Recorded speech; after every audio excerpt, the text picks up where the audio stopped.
Rien n'est comparable à la traite atlantique, c'est vrai. Est-ce une raison pour passer sous silence une autre traite, non moins terrible? Depuis le Sénégal et depuis toute l'Afrique, des millions de personnes ont été déportées, non pas vers les Amériques, mais vers le monde arabo-musulman. Selon les dernières études, ils furent entre 15 et 17 millions. Cette traite a duré pas moins de 1400 ans, du 7e au 20e siècle. Une traite pourtant réduite à quelques légers pointillés sur la carte de l'UNESCO, alors même que d'éminents historiens travaillent sur cette question. Salah Trabelsi est l'un des meilleurs spécialistes des traites musulmanes. Lui aussi est confronté régulièrement aux effets de l'ignorance. J'ai assisté récemment à un colloque au Maroc et un assistant donc au colloque qui a pris la parole pour dire écoutez, je ne comprends pas qu'on puisse en effet associer donc ou comparer l'esclavage en terre d'islam avec les autres formes d'esclavage, puisque chez nous donc les esclaves ont été toujours bien traités. L'esclavage fut pratiqué depuis la nuit des temps par tous les peuples, égyptiens, romains ou grecs. Mais alors qu'en Occident le christianisme y met fin, le monde arabe, lui, perpétue cette tradition. Au 7e siècle, tout s'accélère avec l'arrivée de l'islam et les conquêtes des troupes musulmanes qui contrôlent rapidement de larges territoires.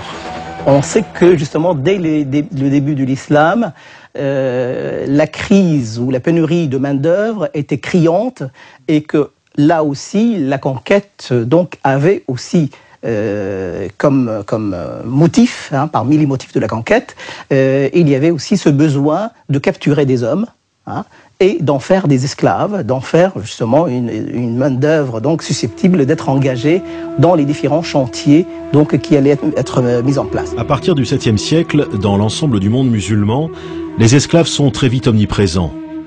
Leur place est même plus importante qu'on ne l'a longtemps pensé, loin des clichés sur les courtisanes ou les serviteurs des sultans. La recherche aujourd'hui montre que les effectifs d'esclaves étaient plus importants et qu'il existait non seulement dans les demeures bourgeoises, mais qu'ils existaient aussi dans les campagnes, et qu'ils étaient employés non seulement en tant que travailleurs domestiques, mais aussi en tant que travailleurs productifs, sans parler de l'armée, etc. Il y a parallèlement à cela une réalité terrible qui est celle des esclaves qui travaillaient dans les mines, des esclaves qui travaillaient dans les chantiers hydrauliques, des esclaves qui travaillaient dans les mines de sel. Avec le développement de l'empire arabo-musulman, la traite s'organise. Comme la traite atlantique, elle est affaire de professionnels. De puissants trusts régissent ce commerce, comme ceux du Caire. Dès le Moyen-Âge et jusqu'au 19e siècle, il existe même un syndicat des négriers qui négocie des commandes publiques avec l'État. Dans un monde musulman où toute la vie est régie par la religion, l'esclavage bien sûr n'y échappe pas. Le Coran recommande, certes, de n'être pas trop dur avec les esclaves, mais il autorise cette pratique. L'esclavage n'est pas justifié du fait de la religion, mais la religion légifère sur l'esclavage.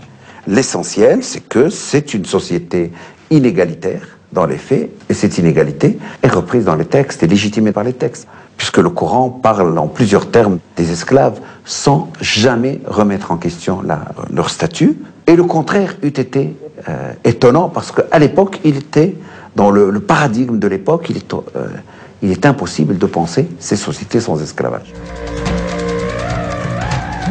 En principe, l'islam n'autorise à réduire en esclavage que les non-musulmans. C'est ainsi qu'au cours des siècles, des centaines de milliers d'Européens, probablement 1 million, sont capturés. Mais l'Occident se défend. Comme les esclaves blancs se font rares, les musulmans se tournent de plus en plus vers l'Afrique. En Afrique, de nombreux noirs sont musulmans. Or, on l'a vu, l'islam interdit de réduire en esclavage d'autres musulmans. Cette contradiction va être aisément surmontée. À mesure que le continent noir devient le principal réservoir d'esclaves, se développe un racisme qui justifie l'esclavage, comme dans la traite atlantique en somme. Il faut dire que bien avant que les chercheurs européens de l'anthropologie physique n'élaborent au XIXe siècle les théories raciales et fantaisistes que l'on sait, dans le monde arabe, on avait déjà figé dans le temps et de manière presque irréversible l'infériorité de l'homme nègre. Et cela par des érudits qui étaient respectés et très écoutés comme Ibn Khaldoun. Ibn Khaldoun, grand lettré du XIVe siècle, qui pourtant écrit « Les seuls peuples à accepter l'esclavage sont les nègres », en raison d'un stade inférieur d'humanité, leur place étant plus proche du stade animal. Il est sûr qu'il y a, et là justement j'ai montré qu'il y a beaucoup de qualificatifs, beaucoup toute une vision du noir, de l'esclave, comme un être inférieur, etc. Il y a plusieurs termes en arabe. Pour dire esclave, on dit abd. On va dire ghulam, zinji, on va dire aswad. Alors, ce qui est intéressant, c'est que le terme de aswad veut dire noir. Hein? Zinji va également s'appliquer aux noirs issus de la région, donc de l'Afrique orientale. Donc, on va progressivement assister à ce que la connotation régionale ou ethnique devienne l'équivalent d'esclave. Hein? Et encore aujourd'hui, dans les sociétés maghrébines, à titre d'exemple, dans le sud de la Tunisie, plutôt que de dire noir, on dit un esclave, on dit abd. Au nom de ces théories, l'Afrique connaît 14 siècles de chasse à l'esclave. Des attaques menées par des soldats dans le cadre de guerre ou par des bandes armées aux ordres de marchands. Ces attaques, bien sûr, sont d'une violence inouïe. C'est le feu qui est mis dans les cases. C'est des attaques frontales, bien sûr, contre des populations démunies de défense. Et bien sûr, par la suite, bien sûr, c'est un arrachement donc de ces personnes à leur famille, à leur pays. Pour capturer un esclave, les assaillants tuent en moyenne 2 ou 3 personnes. Et dans les villages, il y a une marchandise que l'on recherche particulièrement. En tant que marchandise, bien sûr, l'enfant donc est plus à même d'être réadapté, d'être acculturé, d'être maîtrisé. Hein, alors qu'un adulte, il aurait tendance à ne pas accepter sa servitude. Pendant plus de 1400 ans, la traite suit quasiment les mêmes chemins. Si la route de l'Atlantique a laissé des traces dans l'histoire, le Sahara, lui, a effacé celle des esclaves. 7 millions de personnes y auraient transité sous la conduite de négriers appelés des galabes, des bouviers. On ne distingue pas les esclaves des troupeaux d'animaux. Seuls ceux qui étaient en très bonne santé donc, pouvaient arriver donc, au terme de la caravane. 20 à 30% des captifs succombent. Une mortalité qui approche celle de la traite atlantique. Les survivants arrivent vers les marchés aux esclaves du Caire, de Bagdad, d'Istanbul, de la Mecque ou de Tombouctou. Là, une partie d'entre eux subit une terrible opération, la castration. Ce qui est triste à dire, c'est que les ateliers de castration, c'est que la nature de l'opération elle-même est une opération qui, malheureusement, donc, laisse très peu de chance pour l'enfant châtré. Donc, l'espoir de survie de l'enfant sont quand même assez minimes. Les opérations de castration faisaient périr entre 70 et 80%. Ça vous donne une idée du massacre. Ce qui explique le prix très élevé également de l'eunuque sur les marchés.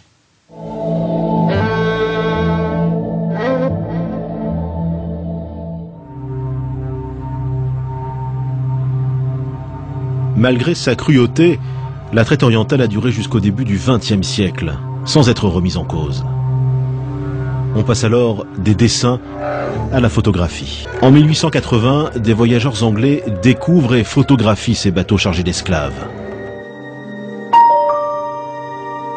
Ces photos prises à la fin du XIXe siècle donnent une idée d'une pratique ancestrale.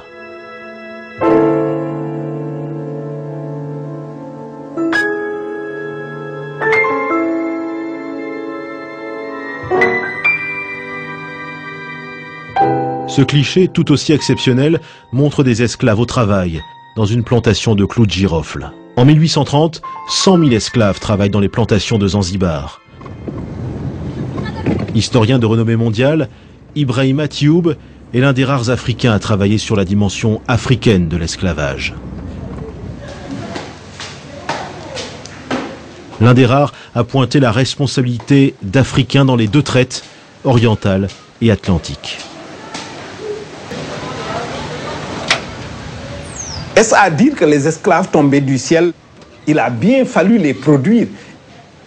Il n'y a aucune puissance qui a les ressources ni politiques, ni économiques, ni technologiques pour venir sur les côtes africaines, pénétrer à l'intérieur du continent et qui arrive, qui ramasse les gens dans les villages et les amène pour les exporter. C'est parce que des groupes sociaux africains, des élites africaines ont très bien compris l'avantage qu'ils pouvaient tirer de ce facteur externe qui arrive sur les côtes africaines et servir de relais pour la capture des esclaves, organiser une économie assez efficace qui ne pose aucun problème moral à personne à cette époque. C'est à nous, aujourd'hui, que ça pose des problèmes moraux. L'existence de ces intermédiaires témoigne d'une autre réalité, plus taboue encore, occultée par cette histoire en noir et blanc. Ce secret bien gardé, c'est que la traite était une pratique répandue au sein même des sociétés africaines, bien avant l'arrivée des Occidentaux et des Arabes, et bien après leur départ. Des millions d'Africains ont été réduits en esclavage par d'autres Africains. 14 millions, selon l'historien anglais Patrick Manning. La traite atlantique des esclaves a développé une violence sans précédent dans les sociétés africaines à partir du XVe siècle. Des royaumes prospèrent uniquement autour de l'esclavage, se faisant des guerres perpétuelles pour s'approvisionner en bétail humain. Chez les élites africaines elles-mêmes, dont beaucoup sont musulmanes, le sentiment d'une solidarité avec le monde arabe l'emporte sur l'exigence d'un travail de mémoire. On a l'impression que le grand mal pouvait venir de l'Occident, mais ne pouvait pas venir des voisins musulmans du Nord. Aujourd'hui, les pays d'Afrique du Nord et beaucoup d'autres, du moins et du Proche-Orient, sont devenus très amis avec les pays africains. Alors tout ce beau monde s'arrange sur le dos de l'Occident, mais on a décidé de ne pas rouvrir cette page douloureuse. Il existe toutefois des historiens ou des intellectuels courageux qui ont décidé de regarder l'histoire en face, parfois contre leur propre société. Le professeur Tube est de cela. Un événement l'a marqué, une conférence en 2001 pendant laquelle il a osé sortir des discours convenus et parler de toutes les traites. Quelle a été la réaction de l'auditoire? Dans l'auditoire, il y avait des Européens, il y avait des Africains. J'ai fait exprès de ne pas dire des Blancs et des Noirs. J'aurais pu le dire. Pour moi, les problèmes que je posais étaient des problèmes inodores, incolores et sans saveur, que c'était des banalités et que personne ne s'occuperait de ma communication. La réaction de la salle, en tout cas du côté des Africains, a été d'une violence à laquelle je ne m'attendais pas du tout. Je ne savais pas que c'était aussi chaud et aussi violent. Le sujet que j'abordais, c'était d'une sensibilité, d'une telle sensibilité. Franchement, je n'en étais pas conscient. Mais j'ai senti que dans la salle, il y en a qui se sont levés pour dire que ce que vous racontez, c'est des histoires, vous allez trop vite. Mais je n'ai entendu aucune critique réelle de ma communication, une critique scientifique. Mais ce qui me l'explique, c'est ceci. C'est que quand j'ai terminé mon exposé à Bamako, qu'il y a eu cette réaction violente, mais peu scientifique, mais plutôt réaction épidermique à ma communication, quand je suis sorti de la salle, des Africains sont venus me voir. Ils n'étaient pas très nombreux, mais quand même c'est assez représentatif de quelque chose pour me dire, vous savez, ce que vous dites là, c'est vrai, vous avez raison, qu'on doit explorer cet aspect des choses, mais il ne faut pas le dire devant les Blancs.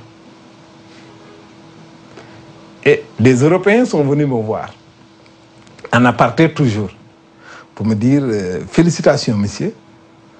Je pense exactement la même chose que vous. Vous êtes très courageux de le dire, mais je n'ose pas le dire parce qu'on va m'accuser de raciste.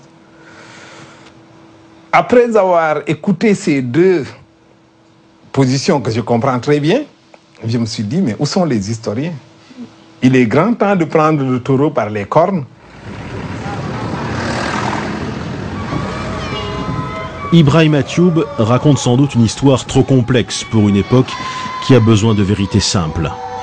Une époque où la peur rend aveugle. Une peur comme un contre-coup d'une histoire tourmentée dont les plaies ne sont pas refermées.